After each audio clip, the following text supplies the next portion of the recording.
Welcome back friends. आज हम लोग इफ़ से रिलेटेड क्वेश्चन करेंगे कंप्यूटर पर ब्लूजे के थ्रू। प्रीवियस क्लासेस में मैंने कंडीशनल स्टेटमेंट से रिलेटेड इफ़ और इफ़ एल्स, नेस्टेड इफ़ और इफ़ एल्स लैडर, ये तीनों चीज़ों पे थ्योरी पार्ट्स मैंने ऑलरेडी अपलोड कर दिया है। अगर आप लोगों ने उसको नहीं देखा है तो जाके देख लीजिए। अब मैं उसी से रिलेटेड मैं आपको यहाँ पे क्वेश्चन करके दिखाऊंगा ब्लूजे पे, और वो एक्सप्लेन करूँगा कि कौन सी चीज़ें कैसे हो रही है, राइट। तो जैसा कि मैंने आपसे पहले ही बोला था कि मैं सभी टॉपिक्स पर theory as well as practical दोनों पर वीडियो बनाता रहूँगा। अगर आपको इन चीज़ों से हेल्प मिल रही है तो प्लीज़ लाइक एंड सब्सक्राइब करिएगा। Thanks. So let's start.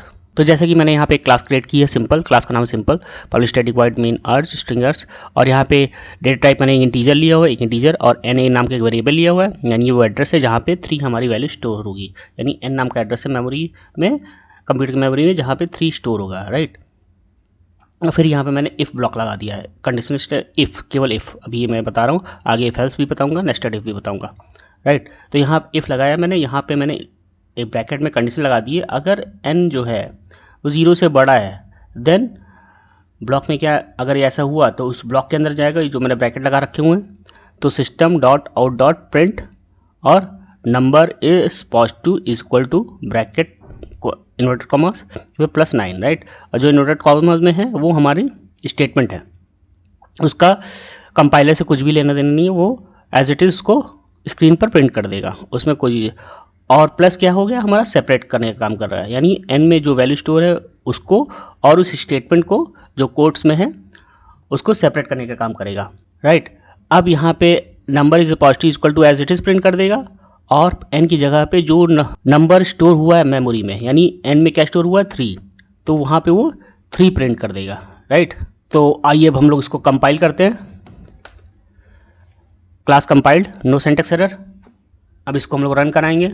Right click किया, वाइड मेन पे क्लिक किया, ओके क्लिक किया, यहाँ हमारा रिजल्ट आ गया नंबर इज़ पॉजिटिव, यानी नंबर इज़ पॉजिटिव की, जो कि पॉजिटिव कैसे है, नंबर जो है 3 जो है 0 से बड़ा है, अगर 0 से छोटा है तो नंबर निगेटिव है, अगर 0 इक्वल है तो 0 ही है, अदरवाइज 3 से बड़ा है देन वो नंबर पॉजिटिव है। अब आइए हम लोग इस प्रोग्राम को थोड़ा सा मॉडिफाइड करते हैं, थोड़ा और डीप में डिटेल में समझाने के लिए मैं इसको थोड़ा सा और मॉडिफाइड करूँगा, राइट। अब मैंने यहाँ पे n की वैल्यू को नेगेटिव में ले लिया है, राइट। और यहाँ पे मैंने इफ ब्लॉक के बाहर यानी विदाउट एनी कंडीशन, मैंने इफ ब्लॉक के बाहर एक से आउटपुट स्टेटमेंट लिख दी है, जो जहाँ पे मैंने लिखा हुआ है नंबर इज़ नॉट पॉजिटिव। अब हम लोग देखते हैं कि इसका आउटपुट क्या आता है।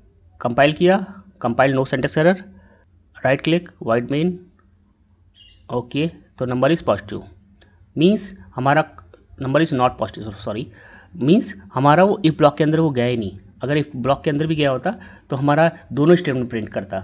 अगर मान लीजिए एन इज इक्वल टू 3 होता तो ये भी प्रिंट करता और ये भी प्रिंट करता, number is not positive, because ये वाली स्टेटमेंट हमारी दूसरी स्टेटमेंट वो किसी भी कंडीशन के अंदर नहीं है, ये फ्री है, विदाउट एनी कंडीशन है, तो ये ऑलवेज एग्जीक्यूट होगी। इफ वाली कंडीशन तभी एग्जीक्यूट होगी जब वो एन की एग्जैक्ट वैल्यू पॉजिटिव होगी।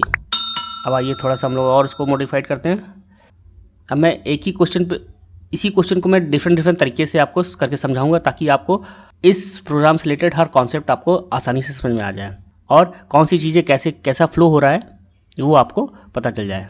मीन्स एक और इसी से रिलेटेड थोड़ा सा इसको ट्विस्ट करके एक और प्रोग्राम बनाता हूँ, जहाँ पे मैंने इफ ब्लॉक के बाहर एक स्टेटमेंट लिखी हुई है, जहाँ पे this is not inside the block A block that is why it always execute, और यहाँ पे मैंने एन को इफ़ की कंडीशन को थोड़ा सा चेंज किया है। अब की बार मैंने लेस देन 0 कर दिया, एन को की वैल्यू को क्या कर दिया, लेस देन 0, तब वो नंबर पॉजिटिव प्रिंट करेगा, राइट।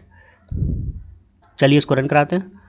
Wide main, okay. अब देखिए नंबर इज़ पॉजिटिव, अब देखिए एक ही लाइन में आ रहा था, तो मैंने यहाँ पे अलग अलग लाइन में करने के लिए एन लगा दिया, लाइन वाइज प्रिंट करने के लिए, तो थोड़ा सा अजीब लग रहा था, तो मैंने अलग अलग लाइन में प्रिंट कराने के लिए एन लगा दिया इसी स्टेटमेंट में। अब देखिए यहाँ पे नंबर इज़ पॉजिटिव, और वहाँ पे नंबर इज़ निगेटिव होना चाहिए था, बट वहाँ पे मैंने स्टेटमेंट चेंज करना भूल गया, इसको आप लोग अदरवाइज में बता लीजिएगा। देन अब देखिए ये वाली हमेशा, चाहे नंबर पॉजिटिव है निगेटिव, ये दिस स्टेटमेंट ये हमेशा ही एक्सिक्यूट होगी। अब इंटीजर की जगह पे हम लोग दूसरा एग्जांपल लेते हैं, एक कैरेक्टर वेरिएबल का लेते हैं, कैर का। डेटा टाइप हमारा कैसा रहेगा, कैरेक्टर कैर टाइप। यहाँ पे मैंने एक सी वेरिएबल ले लिया, उसमें मैंने एक कैरेक्टर वैल्यू पी स्टोर की है, कैपिटल पी, अब मैं यहाँ पे एंड ऑपरेटर का यूज़ करके इसको चेक करने की कोशिश करूँगा कि ये अल्फ़ाबेट है कि नहीं है। तो यहाँ पे मैंने क्या लिखा, C is greater than equal to A, यानी कैपिटल A। अब क्योंकि कैरेक्टर है, हमको उसको कांस्टेंट को, कैरेक्टर को हम लोग सिंगल कोट्स में लिखना पड़ेगा, क्योंकि जावा में हम लोग कैरेक्टर जो कांस्टेंट होंगे उसको हम लोग को सिंगल कोट्स में डिनोट करना पड़ेगा अगर इनिशियलाइज करते हैं तो, राइट। और फिर एंड ऑपरेटर लगाया, and C is less than equal to capital Z, right. तो अगर A से लेकर Z के बीच में कोई ये कैरेक्टर होगा तो हमारा वो भी कैपिटल लेटर, आप जैसा कि आप लोग जानते हैं जावा क्या है, केस सेंसिटिव लैंग्वेज है, उसके लिए छोटी ABCD बड़ी ABCD डिफरेंट है। तो यहाँ पे देखिए हम लोग इसको अब चलिए रन कराते हैं। रन कराने के बाद में राइट क्लिक किया, रन किया, तो यहाँ पे देखिए हमारा क्या आ रहा है, कैरेक्टराइज अल्फ़ाबेट आ रहा है। अब हम लोग इसको थोड़ा सा चेंज करते हैं, स्मॉल p कर देते हैं। अब यहाँ पे मैंने थोड़ा सा चेंज किया। अब मैंने फिर एक स्टेटमेंट इफ ब्लॉक के बाहर लिखी जिसमें मैंने लिखा C store small case character, that is why it did not go inside if block. अब हम लोग इसको कंपाइल करेंगे। कंपाइल किया, no syntax error, void main. तो मीन्स हमारा प्रोग्राम में वो इफ़ ब्लॉक के अंदर नहीं गया। क्यों? क्योंकि C में हमारा स्मॉल p स्टोर था और हमने वहाँ पे कंडीशन क्या लगाई हुई थी, कैपिटल A और कैपिटल Z के लिए, राइट। तो हम लोग का स्मॉल p होने की वजह से वो इफ़ ब्लॉक के अंदर नहीं गया और जो स्टेटमेंट हमारी विदाउट एनी कंडीशन लिखी हुई थी उसको एक्सिक्यूट कर दिया उसने, क्योंकि उसमें कोई इफ़ कंडीशन नहीं लगी हुई थी तो वो ऑलवेज एक्सिक्यूट होगी, चाहे C की वैल्यू कैपिटल अल्फ़ाबेट हो या स्मॉल अल्फ़ाबेट हो, राइट। अब हम लोग यहाँ पे नंबर चेक करा रहे हैं, थोड़ा सा मैंने चेंज कर दिया है। नंबर C में हम लोगों ने एक नंबर स्टोर कर दिया 7, वो भी एक कैरेक्टर टाइप है। देखने में आपको लग रहा है 7 है, नंबर है, न्यूमेरिक है, बट क्योंकि मैंने उसको डेटा टाइप कैरेक्टर में दिया हुआ है और सिंगल कोट्स लगा दिया है, दैट मीन्स सिंगल कोट्स लगाने की वजह से वो कंपाइलर क्या करेगा, कंप्यूटर क्या करेगा, उसको कैरेक्टर की तरह ट्रीट करेगा, राइट। अब यहाँ पे भी मैंने वही स्टेटमेंट लिख दिया, it will always execute if it not inside the conditional block. अब यहाँ पे इसको हम रन कराते हैं। ओके, देखिए कैरेक्टर डिजिट, वहाँ हमारी जो कंडीशन थी वो 0 से लेकर 9 के बीच में हमारा 7 आ रहा था, दैट इज़ वाई वो इफ ब्लॉक के अंदर चला गया।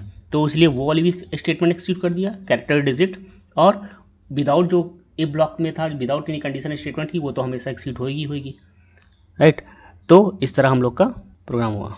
अब हम लोग यहाँ पे इसको चेंज करते हैं, एक स्पेशल कैरेक्टर ले लेते हैं। अब कंपाइल कराते हैं, राइट क्लिक किया, नो सिंटैक्स एरर, रन कराते हैं। तो देखिए it is always execute as, यानी हमारा आपकी बार इफ ब्लॉक के अंदर नहीं गया। क्यों? क्योंकि C में जो हमारा स्टोर था वो क्या था, स्पेशल कैरेक्टर था, ना कि कोई नंबर यानी डिजिट जो 0 के 9 के बीच में पड़ता हो। तो फ्रेंड्स ये था हमारा इफ ब्लॉक। इससे रिलेटेड मैंने आपको सभी तरह के क्वेश्चन कराए, चाहे वो इंटीजर से रिलेटेड हो, चाहे कैरेक्टर से रिलेटेड हो। अगर आपको ये वीडियो अच्छा लगा तो आप लोग कमेंट में लिख के ज़रूर मेंशन करिएगा, और अगर वो कोई क्वेरी हो तो वो भी कमेंट में मेंशन करिएगा, मैं इसको आंसर करूँगा, राइट। अगर आपको वीडियो अच्छा लगा हो, कुछ इन्फॉर्मेशन मिली हो तो लाइक करिएगा, शेयर करिएगा एंड सब्सक्राइब करिएगा, और दूसरों के साथ शेयर भी करिएगा। थैंक्स। मिलते हैं नेक्स्ट वीडियो में, जो कि हमारा वीडियो होगा रिलेटेड किससे, इफ एल्स से related, right. Thanks for watching.